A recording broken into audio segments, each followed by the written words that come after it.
Hi friends, నేను మీ Anjani and మీరు చూస్తున్నది ఎస్ఆర్కే హర్రర్ స్టోరీస్. మరి స్టోరీలోకి వెళ్ళబోయే ముందు నాదొక చిన్న రిక్వెస్ట్ అండి. For best realistic horror and thrilling experience కోసం తప్పకుండా హెడ్సెట్ని అయితే పెట్టుకోండి. అండ్ మీ హర్రర్ స్టోరీస్ నాతో షేర్ చేసుకోవాలి, మన ఛానల్లో వినాలి అనుకుంటే నేను ఇన్స్టాగ్రామ్ లింక్ని డిస్క్రిప్షన్లోనైతే ఇస్తున్నాను. అక్కడికి వచ్చి మీ స్టోరీస్ని నాతోని వాయిస్ మెసేజ్ రూపంగా కానీ లేదంటే మెసేజ్ రూపంగా కానీ షేర్ చేయొచ్చండి. మంచిగా కుక్ చేసి ఇక్కడైతే ప్రజెంట్ చేస్తాను. మరి ఇంకెందుకు ఆలస్యం, లేట్ చేయకుండా వీడియోలోకి వెళ్ళిపోదామా? ఆగండి. లాస్ట్ వీడియోలోని మన ఛానల్కి వచ్చి కామెంట్ పెట్టిన వాళ్ళ పేర్లందరి పేర్లు చూద్దామా? బాలాజీ గారు విజయనగరం నుంచి, గౌతమ్ గారు, సరిత గౌడ్ గారు, ఇంకా మౌనిక, అమ్ములు అత్తిళ్ళ నుంచి, లక్ష్మి గారు కువైట్ నుంచి, సలీం షేక్ గారు కువైట్ నుంచి, సంధ్య గారు, అబ్దుల్ గారు, అమ్ములు, ఇంకా ఎన్టీఆర్ 500 అని ఒక అకౌంట్ నుంచి అయితే వచ్చిందండి. ఇందిరాస్ కిచెన్ నుంచి ఇందిరా గారు, రవిశంకర్ గారు, స్వర్ణ బాపట్ల, విజయ గారు. మరి నా కోసం మీరందరూ కూడా మీ టైంని కేటాయించి నా ఛానల్కి వచ్చి వీడియో చూసిందే కాకుండా ఛానల్లో కామెంట్ పెడుతున్నందుకు చాలా సంతోషం అండి. మీ కామెంట్స్ కోసం మీరు ఎలా ఎదురు చూస్తూ ఉంటారో వీడియో కోసం అలానే ఎదురు చూస్తూ ఉంటాను. మరి ఇప్పుడు వీడియోలోకి అయితే వెళ్ళిపోదాం.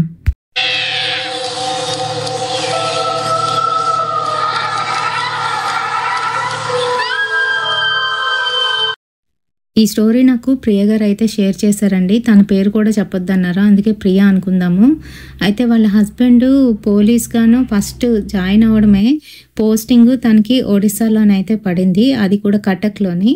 సో తను మ్యారేజ్ అయిన వెంటనే అక్కడికైతే వెళ్ళిపోవాల్సి వచ్చింది. తనకైతే ఒరిస్సాలోని ఆ భాష కానీ ఏమీ రాదనమాట. తను ఇక్కడ డిగ్రీ వరకు అయితే చదువుకుంది, కొంచెం నాలెడ్జ్ ఉంది, పర్వాలేదు. కాకపోతే అమ్మ నాన్న అత్త మామ అయితే ఇక్కడే ఉన్నారు. ఎప్పుడో వాళ్ళ హస్బెండ్ చిన్నప్పుడు వాళ్ళు ఒరిస్సాలో ఉండేవారంట. మళ్ళీ తర్వాత ఇన్ని సంవత్సరాలకి తను మళ్ళీ పోస్టింగ్ వల్ల అక్కడికైతే వచ్చేసారు. మా అత్త మామ మాతో కలిసి ఉండేవారు కాదు, మేము వేరేగా ఉండేవాళ్ళమని చెప్పారు. అయితే వీళ్ళు అక్కడికి వెళ్ళిన తర్వాత అదంతా కొత్త కదా ఏరియా అంతా కూడాను. రాజేష్ వాళ్ళ మామయ్యలు అక్కడే ఉంటున్నారు. సో వాళ్ళు ఏమన్నారని అంటే, మీరు క్వార్టర్స్లో వద్దు, క్వార్టర్స్లో పెద్దగా బాగోదు, ఫెసిలిటీస్ అవి ఉండవు, మీరు మాకు దగ్గరలోనైతే ఉండండి అని చెప్పేసి వాళ్ళకి ఆ ఊర్లోని 2-3 ఇళ్ళు అయితే ఉన్నాయి. వాళ్ళు ఒక ఇంటిని అయితే మాకు అప్పచెప్పారు.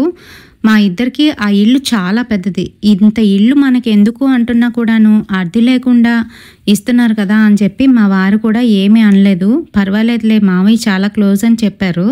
సరే, ఇంకా ఇంట్లోనైతే దిగిపోయాము.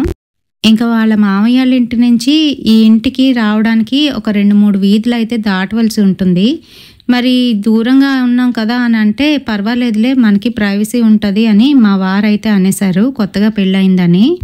మరి ఇంట్లోకి దిగిన రోజు అయితే వాళ్ళ మామయ్యలు మాతో రాలేదు. ఇల్లంతా చాలా చెత్తగానైతే ఉంది, ఎప్పటి నుంచో ఎవ్వరూ లేనట్టుగానైతే అనిపించింది. అదే ముక్క నేను మా వారితో అడిగితే, ఏమో నాకేం తెలుసు, ఇల్లు కొంచెం తుడుచుకుంటే సరిపోతుంది, ఎవరినైనా పంపిస్తానులే మా వాళ్ళనే అని చెప్పారు. అక్కడ ఎవరో తెలిసిన వాళ్ళు ఉంటే వాళ్ళని పిలిచి క్లీనింగ్కి రమ్మంటే మేము రామనేసారంట. సరే, ఇంకా చేసేది లేక నేనే మొత్తం అంతా క్లీన్ చేసుకున్నాను. ఇల్లు అంతా కూడా ఎలా ఉంటుంది అని అంటే, అక్కడ మన ఇళ్ళలాగా అయితే ఉండదండి. అండ్ మేము రెంట్కి దిగిన ఇల్లు అయితే మరీ విచిత్రంగానైతే ఉంటుంది. ఎలా అంటే, పాత ఇల్లులాగా బయటికి అయితే అపీరెన్స్ చిన్న తలుపు అయితే ఉంటుంది. లోపలికి వెళ్తే ఒక పెద్ద లోగిలి, పక్క నుంచి మెట్లు ఉంటాయి మేడ మీదకి. అండ్ అలాగే కిందన ఒక 3 రూములు అయితే ఉంటాయన్నమాట. పైన ఒక 2 రూములు మాత్రమే ఉంటాయి. కానంటే ఇద్దరికి అంత పెద్ద ఇల్లు చాలా ఎక్కువ అనిపించేది. అయితే ఇంట్లోకి వచ్చి మొత్తం అంతా క్లీన్ చేసుకునేసరికి ఆ రోజు నైట్ ఎప్పుడు పడుకున్నామో మాకే తెలియదు. ఇంకా బయట నుంచి ఏదైనా తెచ్చుకుందామని అంటే అక్కడ మనలాగా టిఫిన్స్ కానీ అవి కానీ ఏవి సరిగ్గా ఉండవు. అంటే మీకు తెలుసు కదా, ఒరిస్సా ఫుడ్డు మన ఫుడ్డు చాలా తేడా. సో ఇంకా ఏదోలాగా నేనే వంట చేసి ఇద్దరం కూడా తినేసాము. నైట్ పడుకున్నామో లేదో కొంతసేపటికి కరెంట్ అయితే పోయింది. నాకైతే ఒళ్ళంతా పులిసిపోయి ఉండడంతో నేనైతే లేవలేదు. ఎందుకనంటే క్యాండిల్ కూడా ఎక్కడుందో నాకు తెలీదు. అలా అయితే ఉంది, ఇంకాను ఏవీ సర్దుకోలేదు. ఈయనైతే లేచారు. లేచి క్యాండిల్ వెలిగిద్దామని కిందకైతే వెళ్తున్నారంట. ఆ సమయంలోని మెట్ల మీద ఎవరో నించొని కనిపించేసరికి ఒక్కసారిగా షాక్ అయిపోయారు ఆయనే. అసలు ఆయన ఎప్పుడూ భయపడేదే లేదు. అలాంటిది ఎంతలా షాక్ అయ్యారంటే పరిగెట్టుకుంటూ ఆయనైతే మళ్ళీ మేము ఉంటున్న రూమ్లోకి అయితే వచ్చేసారు. నన్నైతే లేపుతున్నారు, ప్రియా లెగు లెగు అంటూ. ఏమైంది అని అంటే మెట్ల మీద ఎవరో నించొని నాకాసే చూస్తున్నారు అని అన్నారు. మరి ఆయన అలా అనేసరికి అంతా మీ భ్రమ, ఏం లేదు పడుకోండి, ఇప్పుడు క్యాండిల్ వెలిగించకపోతేనేంటి అంటూ అనేసాను. ఎందుకంటే నేను చాలా డ్రౌజీగానైతే ఉన్నాను. సరే ఇంకా ఆయన కూడా ఏం మాట్లాడకుండా పడుకున్నారు. కానీ అటు ఇటు కదులుతూ ఉన్నారు. అబ్బా సరిగ్గా పడుకోండి, అసలుకే గాలి లేదు, పైగా మీరేంటి అని అంటూ ఉంటే తనైతే అటు తిరిగి అలానే ఉన్నారు. కొంతసేపు అయిన తర్వాత కరెంట్ అయితే వచ్చేసింది. ఇంకా పడుకున్నాము అనుకునే సమయానికి మళ్ళీ ఏదో అలికిడైతే వినబడుతుంది. అది కిందనున్న కిచెన్లో నుంచి. నేనైతే పిల్లి ఏదైనా దూరిందేమో అని అనుకున్నాను. అయినా తినడానికి అయితే ఏం లేదు, ఎందుకనంటే మేము తినేసాము, అంట్లు మాత్రమే ఉన్నాయి. ఇంకా ఎలా అనిపిస్తుంది అని అంటే పిల్లి కూడా కాదు, అంట్లు తీసి కిందన బాధేస్తూ ఉంటే ఎలా శబ్దం వస్తుందో అలా అయితే వినబడుతుంది. టక్కన లేచి కూర్చున్నాను. ఇంకా మా వారు కూడా లేచి ఏమవుతుందో ఏంటో, కిందన ఎవరైనా వచ్చుంటారంటావా అని అంటున్నారు. పదండి వెళ్ళి చూద్దాం మన ఇంట్లో ఎవరుంటారు అని చెప్పి నేనైతే ఫాస్ట్గా తలుపు తీసుకొని కిందకైతే పరిగెట్టాను. ఇంకా అక్కడ లైట్లు వేసేసరికి అక్కడ ఏమీ లేదు. నిశ్శబ్దంగా నిర్మానుష్యంగానైతే కనిపిస్తుంది. ఒక్కసారిగా నా ఒళ్ళంతా కూడాను జల్లు మంది. నాకేమీ అర్థం కాలేదు. ఏంటిలా అనుకుంటూ, ఏమండి ఎవరూ లేరు, అంతా మన భ్రమ, సరే పదండి ఇంకా పడుకుందాం అంటూ పైకైతే వెళ్ళిపోయాము. పడుకున్నామనే మాట కానీ సరిగ్గానైతే నిద్రపట్టలేదు. తెల్లవారేసరికి మా ఆయన వెంటనే ఇంకా జాయిన్ అయిపోవాలి, ఇంకా ఆ రోజే జాయినింగ్ కాబట్టి త్వరగా రెడీ అయిపోయి తన పని మీద తనైతే వెళ్ళిపోయారు. బాక్స్ ఇస్తే పట్టుకొని నేను ఇంకా పని అంతా చేసుకొని ఇల్లంతా కూడా శుభ్రం చేయడం అయితే స్టార్ట్ చేశాను. ప్రతి ఒక్క రూమ్లో కూడాను అన్నీ సెట్ చేస్తున్నాను. అయితే కిందన 3 రూమ్లు అని చెప్పాను కదా, ఒక రూమ్లోని కిచెన్ అయితే ఉంటుంది. మరొక రూమ్లో ఏంటంటే తాళం వేసేసి వాళ్ళు అలానే వదిలేశారు. ఏమనంటే అందులోని వాళ్ళవేవో సామాన్ పెట్టి ఉంచారంట, పాత సామాన్ అది కూడాను. సరే ఇంకా మేమైతే దాని వైపే వెళ్ళట్లేదు. మరొక రూమ్ అయితే ఖాళీగానైతే ఉంటుందన్నమాట. పైన ఒక బెడ్రూమ్ ఉంది, అలాగే ఇంకొక రూమ్ ఖాళీగా ఉంటుంది. ఆ రూమ్స్ అయితే సర్దుకున్నాము. సో కిందనంతా కూడాను అంతా తిరిగి చూస్తున్నాను. ఆ సమయంలోని ఆ ఖాళీగా ఉన్న రూమ్లోని ఏవో మాటలు అయితే వినబడుతున్నాయి. నేను ఒక్కసారిగా వంట చేస్తున్న దాన్ని తుల్లిపడి ఆ రూమ్ వైపు అయితే వెళ్ళాను. వెళ్ళేసరికి మాటలు ఒక్కసారిగా ఆగిపోయాయి. అది కూడాను మన భాష అయితే కాదు, ఒడియాలోనైతే మాట్లాడుకుంటున్నారు. ఎవరో ఒక ముసలావిడ ముసలతను మాట్లాడుకుంటే ఎలా వినిపిస్తాయో అలాగైతే వినిపించాయి. ఇంకా నాకు భయం వేసి ఆ తలుపు దగ్గరికి లాగి తలుపు గెడ అయితే పెట్టేసి మళ్ళీ వచ్చి కిచెన్లోని నా వర్క్ ఫినిష్ చేసుకొని ఇల్లు వత్తుదామని బకెట్తోని వాటర్ తెచ్చి ఆ కిచెన్ బయటనైతే పెట్టాను. అండ్ కిచెన్ లోపలికి వెళ్ళి నేను లిక్విడ్ తెద్దామని లోపల నుంచి బయటకు వచ్చేసరికి బకెట్ దానంతటా అదే పడిపోయింది. నాకు చాలా ఆశ్చర్యంగానైతే అనిపించింది. నార్మల్గానైతే ఎవరైనా తోస్తే కానీ బకెట్లో నీళ్లు కిందన పడవు, అలాంటిది ఎవరో బకెట్ తన్నినట్టే ముందుకి నీళ్ళన్నీ కూడా పడిపోయాయి. అక్కడంతా కూడా నీళ్లు స్ప్రెడ్ అయిపోవడంతో నాకైతే భయం, ఓ పక్క నుంచి బాధ కూడా అనిపించింది. వెంటనే బకెట్ తీసి పక్కన పెట్టి ఏమైంది అని చెప్పి చుట్టూ అంతా కూడా చూశాను, కానీ ఎవ్వరూ కనిపించలేదు. వెంటనే ఇంకా నేను క్లీనింగ్ చేయడం స్టార్ట్ చేశాను, అవేమీ పట్టించుకోకుండా. చెవుల్లోని ఇయర్ బడ్స్ అయితే పెట్టుకున్నాను, ఎందుకనంటే నాకు ఇంకా ఎటువంటి డిస్టర్బెన్స్ ఉండకూడదు అని. మరి అక్కడ ఏం జరిగిందో తెలియదు కానీ ఒక్కసారిగా నేను సాంగ్స్ వింటుంటే వెనకాతల నుంచి గట్టిగా అరుస్తున్నట్టుగా అయితే వినబడుతుంది. అంటే నన్ను ఎవరో కోపంగా చూస్తూ తిడితే ఎలా అనిపిస్తుంది అలా అయితే వినబడుతుంది. ఎవరబ్బా అని చెప్పి ఇయర్ బడ్స్ తీసేసరికి అక్కడ ఎవ్వరూ లేరు. ఈలోగా బయట తలుపు ఎవరో కొడుతున్నారు. ఇంకా తుల్లిపడి నేనైతే వెంటనే అక్కడి నుంచి బయటకైతే వెళ్ళాను ఎవరో అనుకుంటూ. చూసేసరికి వాళ్ళ మామీ అయితే వచ్చున్నారు. రండి చిన్నాన్న అని లోపలికి పిలుస్తుంటే, వద్దమ్మా పర్వాలేదు నేను తర్వాత వస్తానులే, ఇదిగో వాడిమ్మన్నాడు అంటూ నాకైతే చేపలు తెచ్చిచ్చారు. ఇప్పుడే గుడికి వెళ్ళి వస్తున్నా, ఇదిగో అమ్మ ప్రసాదం అని ఒక స్వీట్ అయితే ఇచ్చారు. నేను అది కళ్ళకద్దుకొని నోట్లోనైతే వేసేసుకున్నాను. సరే ఇంకా ఈరోజు కూర చేద్దామని చెప్పి నేను అవన్నీ కూడా కడిగేసి చేపలు చేయడానికి రెడీ చేస్తున్నాను. ఈలోగా ఎవరో గట్టి గట్టిగా ఏడుస్తున్నట్టు డాబా మీద నుంచి అయితే వినబడుతుంది. నేను ఇంకా చేపలు అక్కడే వదిలేసి పైకి అయితే పరిగెట్టాను. ఎవరు వచ్చేసారు, ఎవరు దూరుంటారో అని చెప్పి చూస్తే అక్కడ ఎవ్వరూ లేరు. పక్కింట్లోని ఎవరో చిన్నపిల్లలు అరుస్తూ కేరింతలు పెడుతూ అక్కడైతే ఆడుకుంటున్నారు. ఇంకా వాళ్ళే అలా చేసుంటారో అనుకొని లైట్ తీసుకొని కిందకైతే వచ్చేసాను. మరి చేపల పులుసు అయితే పెట్టేశాను. నా పనులన్నీ పూర్తి చేసుకొని ఈయన కోసం ఎదురు చూస్తున్నాను. మరి ఫస్ట్ డే జాయినింగ్ డే కాబట్టి కొంచెం వర్క్ అటు ఇటుగానైతే ఉంటుంది. ఆయన 7:30కి అయితే ఇంటికి వచ్చారు. చాలా అలిసిపోయి ఉన్నారు. సరే ఇంకా స్నానానికి నీళ్ళు పెడతాను, స్నానానికి వెళ్ళండి అంటూ నేనైతే బకెట్ తీసుకువెళ్ళి బాత్రూంలో పెడుతూ ఉంటే ఈలోగా వెనక నుంచి వచ్చి ఎవరో నన్ను తోసేసినట్టుగా అనిపించింది. ముందుకైతే పడిపోవలసింది, గోడని గట్టిగా పట్టుకున్నాను. అంతే, వెనక్కి తిరిగి చూస్తే ఎవ్వరూ లేరు. గట్టిగా అరుస్తూ బయటకైతే వచ్చేసాను. మా వారు అది చూసి ఏమైంది ప్రియా అని అడుగుతున్నారు. ఏం లేదండి, ఎవరో నన్ను తోసినట్టుగా అనిపించింది, అందుకనే అంటూ అంతా కూడా చూస్తున్నాను. ఎవరో తోయడం ఏంటి, బాత్రూమ్ జారుగా ఉండుంటుంది. నువ్వు బకెట్ పెట్టేసరికి అసలుకే నువ్వు అల్పం కదా, ముందుకు జారిపోయి ఉంటావు అంతే అని నచ్చజెప్తున్నారు నాకు. ఏమోలే, అది కూడా నిజమే, అలా కూడా అయ్యుండొచ్చని నాకు నేనైతే సర్ది చెప్పుకున్నాను. ఇంకా ఆయన అయితే స్నానం చేసి వచ్చేశారు.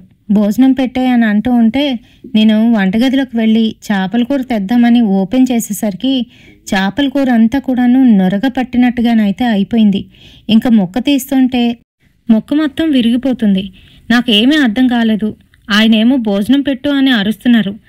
ఇంకా అదే చేపల కూరని తీసుకొచ్చి ఏమండి ఏం జరిగిందో తెలీదు, నేను ఇందాకలే వండాను, అయినా కూడాను ఇలా అయిపోయింది అని ఆయనకైతే చూపించాను.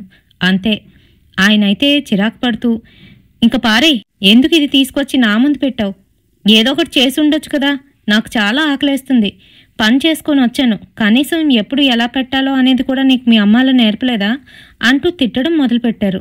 నాకు కూడా చాలా చిరాకు వచ్చేసింది. నేను కూడా ఏం ఖాళీగా లేను, పొద్దున్నుంచి ఇంట్లోని పనులన్నీ చేసుకుంటున్నాను. పని మనిషి లేదు, ఇరుగు పొరుగు వాళ్ళు లేరు, కనీసం చూద్దామంటే టీవీ కూడా లేదు. ఎలా చెప్పండి, నాకెలా ఉంటుంది, అర్థం చేసుకోరా అంటూ గట్టిగట్టిగానైతే అరుస్తున్నాను. ఇంకా ఇరుగు పొరుగు వాళ్ళకి వినబడుతుంది అని చెప్పి మా వారైతే సైలెంట్ అయిపోయారు. సరే సరే, ఏదో ఒకటి తీసుకురా, ఆకలి అయితే దంచేస్తుంది అని అంటున్నారు. మా అమ్మ ఇచ్చిన ఆవకాయ అయితే ఉంది, అది తీసుకొచ్చి పెట్టాను. ఇంకిద్దరం అదే కలుపుకొని తినేసాం. పడుకోవడానికి డాబా మీదకి వెళ్ళబోతూ ఉంటే ఈరోజు కిందన పడుకుందాంలే, ఇక్కడ బాగానే ఉంది కదా, రూమ్ అంతా సర్దేవా అని అడుగుతున్నారు. సర్దాను కానీ ఇందాకలా ఆ రూమ్లో నుంచి ఏవో మాటలు వినబడుతూ ఉంటే భయం వేసి దగ్గరకు వేసేసాను అని చెప్పాను. మరి కింద రూమ్లోని మరొక మంచం అయితే వేసాము. అది చిన్నది పట్టి మంచంలాగా అయితే ఉంటుందన్నమాట. అయితే అది వేసి దాని మీద పక్కది కూడా సర్దేశారు. రా పడుకుందాం అని పిలుస్తున్నారు. సరేనని వచ్చి పడుకుంటే నా కాస్త చూసు నవ్వుతున్నారు. ఇంకా సరే ఇద్దరం దగ్గర అవుతున్న సమయానికి నన్ను ఎందుకో దూరం పెట్టి దూరంగా తోసేస్తున్నారు. గట్టి గట్టిగా అరుస్తూ బయటకైతే వచ్చేశారు. ఏమైందండి మీకు, ఎందుకలా అరుస్తున్నారు అని అంటే తనేం మాట్లాడట్లేదు. నన్ను చూసి భయపడిపోతున్నారు. నాకు అసలు ఏమీ అర్థం కావట్లేదు. ఏమైందండి మీకు, ఏమైంది అని దగ్గరికి వెళ్తుంటే రాకు, నా దగ్గరికి రాకు, నా దగ్గరికి రాకు అంటూ వెనక్కి వెళ్ళిపోతున్నారు. ఇంకా నాకు భయం వేసి అక్కడే ఉండిపోయా. ఇంక కొంతసేపటికి ఏమైందో ఏంటో మళ్ళీ తనే వచ్చి నా పక్కన వచ్చి పడుకున్నారు. ఇంకా రాత్రి అలానే గడిచిపోయింది. మర్నాడు తెల్లవారి నా మొహంలోకి మొహం పెట్టి చూడ్డానికి కూడా ఇష్టపడకుండా గబగబా తన పనులన్నీ చేసుకొని క్యారేజ్ కట్టావా అని అడుగుతున్నారు. కట్టాను కానీ టిఫిన్ చేసేసి వెళ్ళండి అంటూ టిఫిన్ అయితే పెట్టాను. మరి టిఫిన్ తింటూ సారీ ఏమీ అనుకోకు, నాకు రాత్ర ఏం జరిగిందో నాకే తెలియట్లేదు, సారీ అని సారీ అయితే చెప్తున్నారు. సర్లేండి, ఏదో అనుకున్నాను, ఎందుకంత భయపడిపోయారు, నన్ను చూస్తూ ఎందుకంత కంగారు పడిపోయారు అని అడుగుతుంటే అదేం లేదులే అని గబగబా ఫుడ్ కానిచ్చేసి వెళ్ళిపోబోతుంటే ఏమండి కాయగూరలు కావాలి అని అడుగుతూ ఉంటే సరే అయితే మావి నంబర్ నీ దగ్గర ఉంది కదా, మావికి కాల్ చేయి తీసుకొస్తారు అని చెప్తున్నారు. ఏంటండి పాపం చిన్నాన్న, ప్రతిదానికి ఆయనే తిరగాల ఏంటి, నేను కొనుక్కుంటానులేండి, నాకు కూడా కొంచెం ఈ ఊరు చూసినట్టుగా ఉంటుంది, పైగా ఇక్కడికి దగ్గరలోనే మార్కెట్ ఉందిగా, అని అంటుంది. అప్పుడే తెలుసుకున్నాం అనమాట. సరే అయితే ఇదిగో డబ్బులు అంటూ నాకైతే డబ్బులు ఇచ్చేశారు. ఇచ్చేసి తనైతే వెళ్ళిపోయారు. ఇంక నేను ఇంట్లో పని అయితే చేస్తున్నాను. వంటగదిలోని క్లీనింగ్ పని ఉంటే అదంతా ఫినిష్ చేస్తున్నాను. ఈలోగా మళ్ళీ అలాగే ఆ రూమ్లో నుంచి ఈసారి మాటలు గట్టిగా వినబడుతున్నాయి. ఎవరో గొడవ ఆడుకుంటున్నట్టుగానైతే వినపడ్డాయి. అంతే, రూమ్లోకి వెళ్ళి చూస్తే ఎవరూ లేరు. మళ్ళీ అదే నిశ్శబ్దం. ఏంటి అసలు? వెనకాతలున్న ఇల్లు ఈ రూమ్కి కనెక్ట్ అయ్యి ఉందా ఏంటి? అందుకే ఇంత గట్టిగా వినబడుతున్నాయా అనుకున్నాను. పోనీ కిటికీలున్నాయా అని అంటే కిటికీలు కూడా లేవు. ఒక ఎంట్రన్స్ తలుపు ఒక్కటే ఆ రూమ్కి ఉంటుంది. ఇంకా ఎందుకో నాకు భయం వేసి రూమ్లో నుంచి బయటికి వచ్చి తలుపు అయితే దగ్గరికి వేసేసాను. మళ్ళీని నా పని నేను చేసుకుంటున్నాను. ఈసారి నా వెనకాతలే ఎవరో వచ్చి నించున్నట్టుగానైతే అనిపించింది. ఇంకా వెనక్కి తిరగాలా వద్దా? నా మైండ్ అయితే తిరిగి చూడాలి అనిపిస్తుంది. మనసు మటుకు వద్దు అని బెదిరిస్తుంది. అయినా కూడాను ధైర్యం చేసి వెనక్కి తిరిగి చూశాను. అంతే, అక్కడ ఒక నల్లటి ఆకారం నన్నే చూస్తూ నవ్వుతూ నా మీదకొచ్చి పడినట్టుగానైతే అనిపించింది. ఆ తర్వాత ఏం జరిగిందో నాకైతే తెలీదు. అలా ఎంతసేపు ఆ కిచెన్లో అలానే ఉన్నానో పడిపోయి అనేది కూడా నాకు గుర్తులేదు. కొంతసేపటికి తెలివైతే వచ్చింది. లేచి చూస్తే అప్పటికి మిట్ట మధ్యాహ్నం 2:30 అయితే అవుతుంది. అరే, ఏమైంది నాకు అనుకుంటూ మెల్లగానైతే లేచాను. నా ఒళ్ళంతా కూడా నొప్పులు.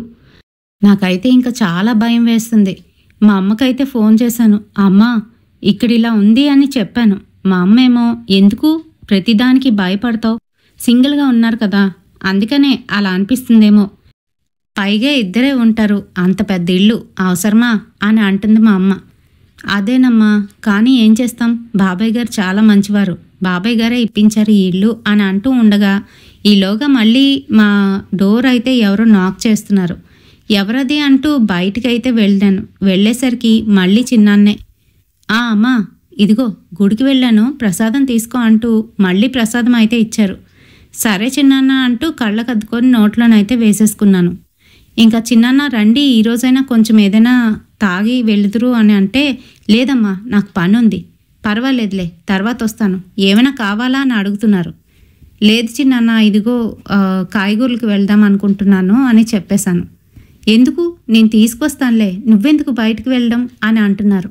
అలా కాదు చిన్నాన్న, ఎప్పుడు మీరే ఏం తీసుకొస్తారు, కాస్త నాకు కూడాను ఇక్కడ ఏరియా అంతా కూడా తెలిసినట్టు ఉంటుంది, ఎక్కడ బాగుంటాయి కాయగూరలు, ఎక్కడ కొనాలి అని అడుగుతూ ఉంటే, ఇదిగో ఇలా తిన్నంగా వెళ్తే ఆ చివరి సందు కనబడుతుంది కదా, అటుపక్క లెఫ్ట్ తీసుకోమ్మా, అక్కడ ఒక హోల్సేల్ షాప్ ఉంటుంది, అక్కడ తీసుకోమ్మా అని చెప్పి అతను అయితే వెళ్ళిపోయాడు. ఇంకా నేను కూడా బ్యాగ్ తీసుకొని ఈ మట్టి మధ్యాహ్నం వెళ్ళాలా వద్దా అని 2 నిమిషాలు ఆలోచించి, సర్లే ఏమైంది 3 కదా అవుతుంది అని చెప్పి బ్యాగ్ తీసుకొని బయటికైతే వెళ్ళాను తాళం వేసేసి. వెళ్ళి అలా నడుస్తూ ఉన్నాను. మరి ఆ ఎండకో దేనికో నాకైతే కళ్ళు తిరిగినట్టుగా అనిపించాయి. ఇంకా త్వరగా వెళ్ళి అక్కడ వెజిటేబుల్స్ అయితే కొనుక్కొని ఇంటికైతే వచ్చేసాను. తలుపు తీసేసరికి ఇంట్లో నుంచి చాలా దుర్వాసన అయితే వస్తుంది. ఎలా అంటే ఆ దెబ్బకి నాకు కడుపులోనైతే తిప్పేస్తుంది. ఇంకా లోపలికి వెళ్ళి ఎక్కడి నుంచి ఈ వాసన వస్తుందా అని అంతా వెతుకుతూ ఉంటే వంటగదిలో నుంచి అయితే వస్తుంది. ఆ వాసన ఎలా ఉంది అని అంటే, కుక్క చనిపోయి చాలా రోజులు అయిపోతే దాని కళేబరం నుంచి ఎలాంటి వాసన అయితే వస్తుందో అలాంటి వాసన అయితే వస్తుంది. ఇంకా నేను అంతకన్నా వర్ణించలేను. ఇంకా దానికి తోడు కాలుతున్న వాసన కూడా నాకు స్పష్టంగానైతే తెలుస్తుంది. భయం వేసి వంటగదిలో ఏమైనా కాలిపోతుందా అని వంటగదిలోకి వెళ్ళి చూసేసరికి నిజంగానే వంటగదిలో నుంచే గుప్పుమంటూ ఆ వాసన అయితే వచ్చింది. అంతా వెతికాను, కానీ ఎక్కడా ఏది కనిపించలేదు. అయితే మరి నాకైతే పిచ్చెక్కిపోతుంది. బాబోయ్ ఏంటి వాసన అంటూ స్ప్రే తెచ్చి మొత్తం ఇల్లంతా కొట్టేశాను. కొంతసేపటికి మెల్లగా ఆ వాసన అయితే తగ్గిపోయింది. ఇంకా ఈవినింగు 5:30 అవుతుందో లేదో మా వారైతే ఇంటికి వచ్చేసారు. ఇంకా మా వారు రాగానే మధ్యాహ్నం జరిగిన విషయం అయితే చెప్పాను. ఒక నల్లటి ఆకారం నాకు కనిపించింది, నాకు భయం వేసింది, కళ్ళు తిరిగి పడిపోయాను అని చెప్పాను. మా వారు, ఏం కాదులే, అంతా నీ భ్రమ అయి ఉంటుంది, ఎక్కువ పని చేస్తున్నావు కదా అని అనేశారు. అదేనండి, అమ్మకు కూడా ఫోన్ చేసి చెప్తే అమ్మ కూడా ఇలానే అంటుంది, పెద్దిల్లు కదా అందుకే ఇలా అని అంటుంది అని చెప్పాను. దానికి తోడు ఈ వాసన గురించి కూడా చెప్పాను. సర్లే అవన్నీ పక్కన పెట్టేశాయి, ఈరోజు వేరంగా వచ్చాను, బయటికి వెళ్దామా అని అంటున్నారు. సరే అయితే ఎక్కడికి వెళ్దాం? సినిమాకి వెళ్దామా? ఇక్కడ మంచి సినిమాలు ఉంటాయా? నాకు అర్థమవుతాయా అని అడుగుతున్నాను. తెలుగు సినిమాలు కూడా ఉంటాయి, పర్వాలేదు, పద పద రెడీ అవ్వు అన్నారు. ఇంక నేను చక్కగా రెడీ అయిపోయాను. ఇంక బయలుదేరుతాం అనుకునే సమయానికి అప్పటికి ఇంకా నాకు 5 days గ్యాప్ అయితే ఉంది. కానీ అనుకోకుండా పీరియడ్ అయితే వచ్చేసింది. ఇంక అంతే, ప్లాన్ మొత్తం స్పాయిల్ అయిపోయింది. ఇంట్లోనే ఇద్దరం కూడాను. సరేలే ఏముంది, ఇంకో రోజు వెళ్దాం అనేసారు మా వారు. మరి ప్లాన్ డిసప్పాయింట్ అయిపోయినందుకు నేను చాలా ఫీల్ అయిపోయాను. ఏంటి ఇలా జరుగుతుంది అని అనుకున్నాను. కానీ ఆ రోజు నైట్ నాకు చుక్కలు కనిపించాయి. కడుపులో విపరీతంగా నొప్పి. నేను పెద్ద అయిన దగ్గర నుంచి ఇప్పటి వరకును ఎప్పుడూ అలాంటి పెయిన్ అయితే నేను ఫీల్ అవ్వలేదు. స్టమక్ పెయిన్ అంతలాగా వచ్చేసింది. నా కాళ్ళు చేతులు విలవిల్లాడిపోతున్నాయి. అంతేకాదు మా వారితోని నేను డాక్టర్ దగ్గరికి వెళ్దామని అంటే మా వారు అప్పటికప్పుడు డాక్టర్ దగ్గరికి అయితే తీసుకువెళ్ళారు. అప్పటికి 8:30 అయితే అవుతుంది. మరి డాక్టర్ దగ్గరికి వెళ్ళి మందులేవో రాసిస్తే అవి తీసుకొని ఇంటికైతే వచ్చాం. మళ్ళీ తలుపు తీయగానే అదే దుర్వాసన. ఈసారి ఇంకా విపరీతంగానైతే వస్తుంది. మా వారైతే ఇంకా లోపల ఏదైనా చనిపోయిందా ఏంటి అంటూ నువ్వు బయటనే ఉండని నన్నైతే బయటనే ఉండమని చెప్పి ఆయన లోపలికి వెళ్ళారు లైట్లు వేసుకుంటూ. మరి లైట్లు వేసుకుంటూ అలా వెళ్తూ ఎక్కడి నుంచి వస్తుందని చెక్ చేస్తూ వంటగదిలో నుంచి బాగా రావడంతో వంటగది లైట్ వేసేసరికి అక్కడ తన వెనకతలు ఎవరో నించున్నట్టుగానైతే తనకు అనిపించిందంట. అంతే, తను వెనక్కి తిరిగి చూస్తే అక్కడ మటుకు ఎవ్వరూ లేరు. కానీ అక్కడి నుంచి గుప్పు గుప్పుమంటూ వాసన రావడంతో ఒకవేళ వండిన పదార్థాలు చెడిపోయి ఉంటాయి, అందుకే వాసన వస్తుందని చూసేసరికి నిజంగానే వండిన పదార్థాలన్నీ కూడా చెడిపోయాయి. మా వారికి అప్పుడైతే అనుమానం కలిగింది. ఇంకా నన్నైతే లోపలికి రమ్మని చెప్పి ఎప్పుడు వండావు ఏంటి అన్నీ అడుగుతున్నారు. సాయంత్రమే కాయగూరలు తెచ్చిన తర్వాత వండేశాను మీరు వచ్చేలోగా, ఇంకంతే అని అంటూ ఉంటే అయినా కూడా చెడిపోయాయి అంటూ భయపడుతూ, సరే ఇవన్నీ పారబోసేద్దాం, బయటకు వెళ్ళి తినేసొద్దామా అని అంటున్నారు. నాకు కడుపులో నొప్పండి, బాగాలేదు, మీరే ఏదో ఒకటి తీసుకురండి అని అంటూ ఉంటే నువ్వు ఒక్కదానివి ఇంట్లో ఏం చేస్తావు, తినేసి వచ్చేసామనుకో అంట్లు కూడా తోమ అవసరం లేదు అంటూ నన్నైతే బలవంతంగా బయటికి తీసుకువెళ్ళి బయటనే ఏదో తినేసి ఇంటికైతే వచ్చేసాం. ఇంటికి రాగానే ముందు డాబా మీదకి అయితే వెళ్ళిపోయి డాబా మీద అయితే పడుకున్నాం ఆ రోజు. మరి నాకు కడుపులోని విపరీతంగా నొప్పి లేస్తూ ఉంది. ఆ సంగతి మళ్ళీ ఆయనకు చెప్తే మళ్ళీ బాధపడతారని ట్యాబ్లెట్లు వేసుకున్నా కూడా నొప్పి భరిస్తూ అలానే పడుకున్నాను. మరి మర్నాడు తెల్లవారేసరికి నాకు హెవీ బ్లీడింగ్ అయిపోవడంతో అన్కాన్షియస్ స్టేట్కి అయితే వెళ్ళిపోయాను. మా వారు నన్ను చూసి భయపడిపోయి హాస్పిటల్కి అయితే తీసుకువెళ్ళిపోయారు. అసలు ఏమవుతుందో ఏంటో అర్థం కావట్లేదని తల పట్టుకొని ఇంక వాళ్ళ అమ్మకైతే ఫోన్ చేసి జరిగిన విషయాలు మొత్తం చెప్తున్నారు. మా అత్తయ్య గారు నేను వస్తానరా నువ్వు కంగారు పడుకో అంటూ మర్నాడే ట్రైన్కి అయితే వచ్చేసారు. ఇంకా మర్నాడికి నాకు కూడా డిశ్చార్జ్ అయితే చేసేసారు. మరి ఇంటికి వెళ్ళేసరికి ఇల్లంతా మళ్ళీ అదే దుర్వాసన. ఈసారి మరి మా అత్తగారు కూడా ఉండడంతో ఏంటి అసలు ఏం జరిగింది, ఇంట్లో ఏంటి ఇంత దుర్వాసన వస్తుంది, ఇల్లు శుభ్రం చేసుకోలేదా మీరు అని అడుగుతుంటే లేదత్తయ్య శుభ్రం చేసినా కూడాను ఇల్లు తాళం వేసి బయటికి వెళ్ళి మళ్ళీ ఇంటికి వచ్చేసరికి ఇలానే దుర్వాసన అయితే వస్తుంది అని చెప్పాను. అంతే, మా అత్తయ్య గారికి ఏదో అర్థమైంది. మరి మా అత్తయ్య వాళ్ళు ఒరిస్సాలో ఒకప్పుడు ఉన్నారు కాబట్టి ఆమెకి అందరూ తెలుసు. అంతేకాదు ఒకసారి ఇల్లంతా కలయి తిరిగి చూసి ఆ తర్వాత మీ మామయ్య ఏడి, ఒకసారి మీ మామయ్యకి ఫోన్ చేయరా అని అంటే వెంటనే వాళ్ళ మామయ్యకి అయితే ఫోన్ చేశారు మా వారు. ఇంకా అమ్మ వచ్చింది నువ్వు రా మామయ్య అని పిలుస్తూ ఉంటే ఎందుకురా మీరే అందరూ ఇక్కడికి వచ్చేయండి భోజనానికి అని అంటున్నాడు. ఆ మాటలు విన్న మా అత్తయ్య గారు ఫోన్ లాక్కొని అలా కాదు కానీ రేపు ఎప్పుడైనా వస్తాం, ఇప్పుడు అర్జెంటుగా నువ్వు ఇంటికి రావాలి, ఒకసారి రా అని పిలిచారు. సరేనని వెంటనే అయితే వచ్చారు బాబాయ్. మరి వచ్చిన తర్వాత ఇంట్లోకి రాకుండా బయటనే నించొని ఏంటక్క ఎప్పుడొచ్చావు, మా ఇంటికి రావా, ఇక్కడే ఉండిపోతావా, కొడుకింట్లోనే ఉంటావా, మరి నన్ను మర్చిపోయావా అని మాట్లాడుతున్నాడు. ఆ మాటలకి మా అత్తయ్య గారు అయితే ఏం సమాధానం చెప్పకుండా అలా కాదు కానీ ఈ ఇంట్లోకి రా నీకు ఒక విషయం చెప్పాలి అంటూ లోపలికైతే లాక్కొచ్చారు. వచ్చాడు కానీ అంతా కూడాను విచిత్రంగానైతే చూస్తున్నాడు, ఇంటిని కొత్తగా చూస్తున్నట్టు. ఈలోగా మా అత్తయ్య గారు అవునరా ఆ చివరి రూమ్ ఉంది కదా దానికి తాళం ఎందుకు వేశారు, ఎందుకు అలా వదిలేశారు, అది కూడా ఇచ్చేవలసింది కదా అని అంటున్నారు. ఆ మాటలకి లేదక్క, మా పాత సామాన్ అంతా కూడాను అందులోనైతే ఉంది, అందుకనే అది స్టోర్ రూమ్ లాగా అలా ఉన్నిచ్చేసామని తాళం వేసేసాము అని చెప్తున్నారు. ఓహో సరే కానీ ఇల్లు ఇంతకుముందు ఎవరికి అతికిచ్చావు అని అడిగితే, అదా అది మన ఏరియాలోనే అదిగో ఆ ముసలి వాళ్ళు ఉండేవారు కదా, వాళ్ళకైతే ఇచ్చాను, వాళ్ళు చనిపోయారు. ఆ తర్వాత మరి ఇంకే ఈ ఇంట్లోని ఎవరూ దిగలేదు. తర్వాత బాబు ఎలాగా వస్తున్నాడు కదా అని చెప్పి ఈ ఇల్లు అయితే ఇచ్చేసాను అని అంటున్నాడు. ఆ మాటలకి మా అత్తగారు మళ్ళీ పరికించి ఇలా అయితే అడుగుతున్నారు, అసలు ఎవరు చనిపోయారు ఏంటి అని. దానికి సరిగ్గా సమాధానం చెప్పకుండా, నాకు పనుందక్క, మళ్ళీ కలుద్దాము, మా ఇంటికి రండి ఈసారి అని చెప్పి కంగారుగాను తనైతే అక్కడి నుంచి వెళ్ళిపోయాడు. ఇంకా మా అత్తయ్య గారికి ఏదో డౌట్ అయితే వచ్చింది. ఆమెకు తెలిసిన ఒక అతని దగ్గరికి అయితే నన్ను తీసుకువెళ్ళారు. అతను బాగా పాండిత్యం కలిగి ఇంకా ఇలాంటి భూత ప్రేతాలన్నింటినీ కూడాను వెదలగొడతారంట. అయితే అక్కడికి వెళ్ళేసరికి జనాలు అయితే ఎక్కువ మందే ఉన్నారు. అయినప్పటికీ కూడాను మా అత్తయ్య గారికి తెలిసిన అతను కాబట్టి మమ్మల్ని అయితే ముందు పిలిచారు.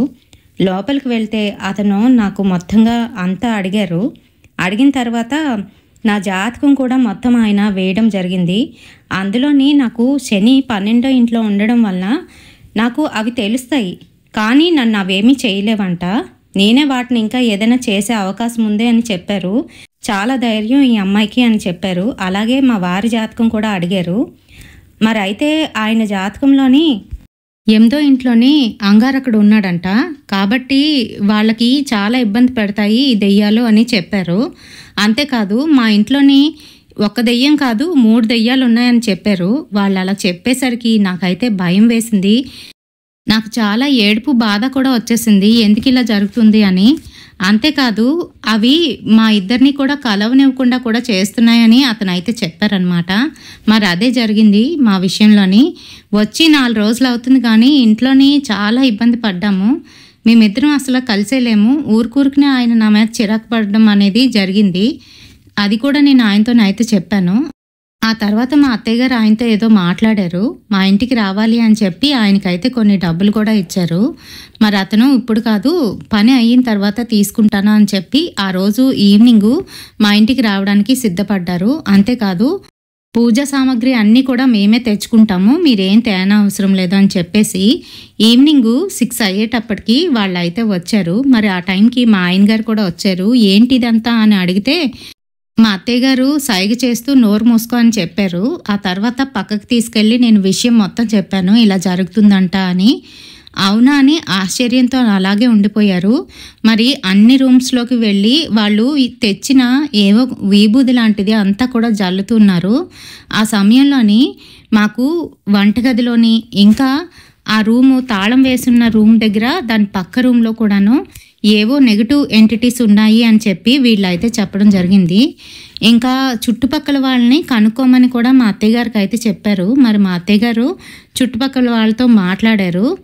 అప్పుడు మాకు తెలిసిన విషయం ఏంటి అని అంటే, ఆ ఇంట్లోని మాకన్నా ముందు అంటే ఒక 1 year బ్యాక్ ఒక ఉమ్మడి కుటుంబం అయితే అక్కడ అందులో ఉండేదంట. మరి 2 అన్నదమ్ములు వాళ్ళ ఫ్యామిలీస్ వాళ్ళ అమ్మ నాన్నతో సహా అక్కడ ఉండేవారంట. అయితే పెద్ద అతనికి 3 పిల్లలు, 2 అబ్బాయిలు, ఒక్కగానొక అమ్మాయి అంట. రెండో అతనికి ఇంకా చిన్నపిల్లలు అనమాట, 2 పిల్లలు, ఒక బాబు ఒక పాప. అయితే వీళ్ళేంటంటే చాలా హ్యాపీగానైతే ఉండేవారంట. ఒకరోజు అనుకోకుండా అనారోగ్యం పాలయ్యి ఆ పెద్ద ఆమె అయితే చనిపోయిందంట. ఎప్పుడైతే ఆమె చనిపోయిందో ఆమెకి అంత్యక్రియలు చేసేశారు. కానీ అస్థికలు ఎక్కడో అక్కడ దగ్గరలో ఉన్న నదుల్లోనైతే కలిపేసి వచ్చేసారు. ఆమెకి కోరికంట, అదేంటి అని అంటే కాశీలోనే నా అస్థికలు కలపాలి అని. సో అది తీరలేదు. ఆమె అక్కడే కనిపిస్తూ అందరికీ కూడా భయపెడుతూ ఉండేదంట. అయితే ఆ పెద్ద ఆయన కూడాను ఒక 6 monthsకే ఏం లేకుండానే అతను కూడా చనిపోవడం అనేది జరిగింది. సో 2 చనిపోయారు. ఆ తర్వాత పెద్ద ఆయన కూతురు, ఒక్కగానొక్క కూతురు అని చెప్పాను కదా, ఆమె ఇంకొక అబ్బాయిని అయితే లవ్ చేసిందంట. అయితే ఇంట్లో వాళ్ళు అస్సలు ఒప్పుకోలేదు, మన ఫ్యామిలీకి అస్సలు సరిపడదు, లవ్ మ్యారేజెస్ చెయ్యం, అది కూడా వేరే క్యాస్ట్ అబ్బాయిని అస్సలు చేయమనంటే ఆ అమ్మాయి వాళ్ళందరూ పడుకునే సమయానికి రాత్రి సమయంలోని ఆ వంటగదిలోని కాలిపోయి చనిపోయింది. అయితే ఈ సంగతి వాళ్ళ మామయ్యకి తెలుసు. ఎందుకనంటే ఓనర్స్ కదా, వాళ్ళకి తెలిసినప్పటికీ కూడాను మొత్తం ఇల్లు అయితే ఖాళీ చేయించేశారు. సున్నాలు అవి వేయించేసి అలానే అట్టిపెట్టి వదిలేశారు. మళ్ళీ వీళ్ళు వస్తున్నారు అనే టైంకి చూడండి, దగ్గర వాళ్ళు అయినప్పటికీ కూడాను, అంటే వాళ్ళు ఎవరి స్వార్థం వాళ్ళదే అనమాట. ఆ ఇంట్లోని ఎవరైనా నివాసం ఉంటే మళ్ళీ వీళ్ళు ఇంకెవరికైనా అద్దెకి ఇచ్చుకోవచ్చు కదా, ఆ ఆలోచనతోని ఎవ్వరూ దిగకపోయినా కూడాను సంవత్సరం వరకు అలానే వదిలేసి ఆ తర్వాత వీళ్ళని తీసుకొచ్చి ఆ ఇంట్లోనైతే దింపాడు వాళ్ళ మామయ్య. మరి ఈ సంగతి తెలియగానే ఆవిడకైతే చాలా కోపం వచ్చేసింది. ఎందుకనంటే ఒక్కగానొక్క కొడుకు ఉద్యోగం చేయడం కోసం వచ్చాడు, కొత్తగా కూడా పెళ్ళయింది, అలాంటి వాళ్ళని అలాంటి ఇంట్లో దించుతాడా అని వాళ్ళ తమ్ముడి మీద అయితే చాలా కోపం వచ్చేసింది ఆమెకి. ఇంకొక విషయం ఏంటి అని అంటే, వాళ్ళ తమ్ముడికి ఒక 2 అమ్మాయిలు అయితే ఉన్నారు. పెద్ద అమ్మాయిని మా ఆయనకి ఇచ్చి పెళ్లి చేద్దామని అనుకున్నారంట అప్పట్లోని ఎప్పుడో. అయితే ఆ అమ్మాయి అయితే చదువుకోలేదు పెద్దగాను. 10th అయిపోయిన తర్వాత తను అలానే ఇంట్లో ఉండిపోయింది. సో దానివల్ల మా ఆయన అయితే నేను చేసుకోను అని చెప్పేశారంట. మరి ఆ గ్రడ్జ్ పెట్టుకున్నారో ఏంటో, మాకైతే అలాంటి ఇంటిని అయితే ఇచ్చారు. అయితే మరి అవన్నీ తెలుసుకున్న మా అత్తయ్య గారు అయితే చాలా కోప్పడి, ఇక్కడ ఏ ఉంటే అవి ఉండని, నిన్ను నా కోడల్ని అల్లుడిని తీసుకువెళ్ళిపోతాను, వేరొక ఇంట్లో పెట్టుకుంటాము, ఇంకేం లేదు కదా స్వామి అని అంటే అతని మటుకు ఇలా అన్నారు. ఇప్పటికే మీ అబ్బాయి చుట్టూ అవి తిరుగుతున్నాయి, మీ కోడల్ని ఇబ్బంది పెడుతున్నాయి ఏదో విధంగాను, అవి మీరు ఎక్కడికి వెళ్ళిపోయినా మళ్ళీ మీ వెనక వచ్చే అవకాశం అయితే ఉంటుంది, కనుక శుద్ధి చేయించడమే మంచిది అని చెప్తూ అతనైతే అక్కడ పూజ మొదలుపెట్టారు. అప్పటికి నైట్ 10 o'clock అయితే అయిపోయింది. ఇంకా పూజ అంతా ముగిసేసరికి 1 గంట అయితే అయిపోయిందండి. మాకైతే ఓ పక్క నిద్ర వస్తుంది, ఓ పక్క భయం కూడా వేస్తుంది. ఏంటంటే పూజ చేస్తూ ఉంటే మాకు ఆ స్మెల్ అనేది చాలా ఎక్కువగా రావడం మొదలైంది వంటగదిలో నుంచి. మరో పక్క నుంచి అదే ఆ రూమ్లో నుంచి ఏవో మాటలు, అరుపులు అయితే వినబడుతున్నాయి. ఇంకా మొత్తానికి ఎలాగైతేనే ఆ 3 ఆత్మల్ని అయితే బంధించేశారు. మెయిన్లీ అందులోని కాలిపోయి చనిపోయింది కదా, ఆ అమ్మాయి ఆత్మే చాలా ఇబ్బంది పెడుతుందన్నమాట. అదైతే మేము తెలుసుకున్నాము. ఇక్కడ ఎటువంటి ప్రాబ్లం అయితే లేదు, ఇక్కడే ఉండొచ్చు మీ అబ్బాయి ఇంకా మీ కోడలు అని చెప్పారు. కానీ మా అత్తయ్య మటుకు అస్సలు ఒప్పుకోలేదు. ఇంకా మర్నాడు మార్నింగే వాళ్ళ తమ్ముడిని పిలిచి చడమడ తిట్టడమే కాదు, పెద్ద గొడవ అయితే పెట్టుకున్నారు మా అత్తయ్య గారు. మా ఆయన కూడా ఏం ఊరుకోలేదు. అసలు ఏమనుకుంటున్నావు మామయ్య, ఇలాంటి పని చేస్తావా అని గట్టిగానైతే ఇచ్చుకున్నారు. అంతేకాదు నాకు ప్రెగ్నెన్సీ వస్తుందేమో అని మేమైతే ప్రయత్నించే సమయంలోని అలాగైతే జరిగింది నాకు. ఇంకా మా వారు ఏం చేశారంటే తనకి వచ్చిన హెడ్ క్వార్టర్స్ ఏదైతే ఉందో ఆ క్వార్టర్స్కే డైరెక్ట్గా తీసుకువెళ్ళిపోయారు మాకు ఆ రోజే. ఇంకా సామాన్ అంతా కూడాను మర్నాట్ అయితే షిఫ్ట్ చేయించేసుకున్నాము. ఇప్పుడైతే వాళ్ళ ఇంటి వైపు కూడా వెళ్ళాం మేము. మరి ఇలానైతే ఉంటుందండి. దగ్గర వాళ్ళని అనుకుంటాం కానీ ఒక్కొక్కసారి మన దగ్గర వాళ్ళే ఏవో చిన్న చిన్న పగలు పెట్టుకొని పెద్దగా చేసుకొని వాళ్ళంతట వాళ్ళే ఎలా అయినా మన మీద ఆ పగని తీర్చుకుందామని ఇలాంటి పనులు అయితే చేస్తూ ఉంటారు. ఏం లేదు, అక్కడ వాళ్ళ అమ్మాయిని చేసుకోలేదన్న కోపంతోని ఇంకా అలాగే తన ఇల్లు మరొకరికి అద్దెకి ఇచ్చుకోవచ్చు, మేము కనుక ఒక 1 నెల రోజులో 2 నెలల్లో అందులో కాపురం ఉంటే అని అనుకున్నాడంట అతను. ఆ తర్వాత అయితే చాలామంది ద్వారా మాకు ఆ విషయాలన్నీ కూడా తెలిసాయి. మరి ఇలా ఉంటుంది, అందుకే జాగ్రత్త. మరి ఏదైనా వస్తువు కావచ్చు, లేదంటే ఇల్లే కావచ్చు, మనము అద్దెకి దిగాలనుకున్నా కొనాలనుకున్నా 1కి 2 సార్లు అయితే ఖచ్చితంగా ఆలోచించవలసి ఉంటుంది. అయితే చాలామంది మన సబ్స్క్రైబర్సే నాకు అడుగుతూ ఉంటారు, ఏంటి అని అంటే కొంతమందికే స్పిరిట్స్ కనిపిస్తాయి, కొంతమందికి కనిపించవు, ఎందుకు, ఇంకా వాళ్ళకే కనిపిస్తాయి మనకి కూడా కనిపిస్తాయా, మనకి ఇంకా టైం రావాలా అని రకరకాల క్వశ్చన్స్ అయితే అడుగుతూ ఉంటారు. దానికి సమాధానంగా నాకున్న పరిజ్ఞానంలోనే నేనైతే మీకు చెప్పడానికి చూస్తాను. రాశి చక్రంలోని మన జాతక చక్రంలోని 12వ ఇంట 8వ ఇంట ఎటువంటి గ్రహాలు ఉంటే మనకి ఇవి కనిపించడం అనేది జరుగుతుంది, వాటిని సెన్స్ చేయడం జరుగుతుంది, లేదంటే వాటి నుంచి బాధపడడం జరుగుతుంది, లేదంటే వాటినే మనం భయపెట్టే విధంగా ఉంటాము అనేది చెప్తాను, వినండి. ఇప్పుడు 12వ ఇంట 8వ ఇంట మనకి గనక రాహు కానీ కేతువు కానీ ఉన్నట్లయితే, 2 కలిపి ఉన్నట్లయితే అప్పుడు ఖచ్చితంగా మనకి ఈ దెయ్యాలు ఇలాంటివన్నీ కూడా మనం సెన్స్ చేయగలుగుతాం, చూడగలుగుతాం. కొంతమంది చూడగలుగుతారు కూడాను. అలాగే 12వ ఇంట 8వ ఇంట మూన్ గనక ఉంటే, చంద్రుడు వీటితో కలిసినట్లయితే, రాహు కానీ కేతువుతో కానీ కలిసినట్లయితే వాటిని సెన్స్ చేయగలుగుతామంట. అలాగే అంగారకుడు గనక రాహుతో కానీ కేతువుతో కానీ 8వ ఇంట కానీ 12వ ఇంట కానీ ఉన్నట్లయితే మనకి వాటి నుంచి ఇబ్బంది అనేది ఎదుర్కొంటాం. అంటే కొంతమంది చూడండి, అవి మాకు గొంతు నొక్కేసాయి, లేకపోతే మాతో కలవడానికి ప్రయత్నిస్తున్నాయి, లేదా మమ్మల్ని ఇబ్బంది పెడుతున్నాయి, చంపేస్తున్నాయి అని అంటారు చూడండి.